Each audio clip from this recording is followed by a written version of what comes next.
Pinalaga ng ilang government agencies ang kumakalat ng maling impormasyon sa Chinese social media na dating bahagi umano ng China ang Palawan. Balitang hatid ni Chino Gaston. Ikinakabahala ng mga ahensya ng gobyerno ang post na kumakalat sa mga Chinese social media. Ang sinasabi kasi, dating bahagi ng China ang isla ng Palawan.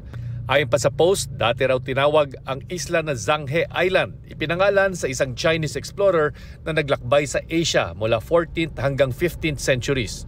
Kaya dapat daw ibalik sa China ang teritoryong ito ng Pilipinas. Pinalagan ng National Historical Commission of the Philippines ang maling impormasyon na tila nagkukondisyon daw sa kaisipan ng mga Chinese. By conditioning their public, conditioning yung mga citizens nila to slowly accept na Palawan might be part of their territory, they're forming mindset na maging acceptable if later on in the future, biglang pati Palawan, mismong probinsya ng Pilipinas, mainland, i-claim na nila. Sabi ng NHCP, walang historical evidence na nakarating nga si Zhanghe sa Pilipinas na nooy nasa ilalim ng soberenya ng mga sultanate ng Mindanao, Visayas at Manila. At kahit pa nakarating ito, hindi pa rin ibig sabihin na pag-aari na ng China ang Palawan. Hinala ng NHCP, may kinalaman pa rin ito sa pag-aangkin ng China sa Kalayaan Island Group sa West Philippine Sea. By disclaiming yung parang legality of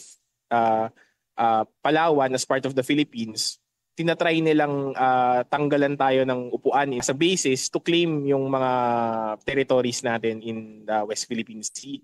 Ang National Security Council itinuturing pa ring bahagi ng pagpapakalat ng maling impormasyon laban sa Pilipinas kaugnay ng laban para sa karapatan sa West Philippine Sea. We hope na walang kinalaman ng Chinese government dito, although we cannot conclusively determine that as of now.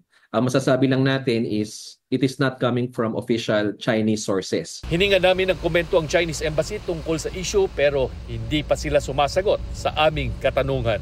Chino Gaston nagbabalita para sa GMA Integrated News.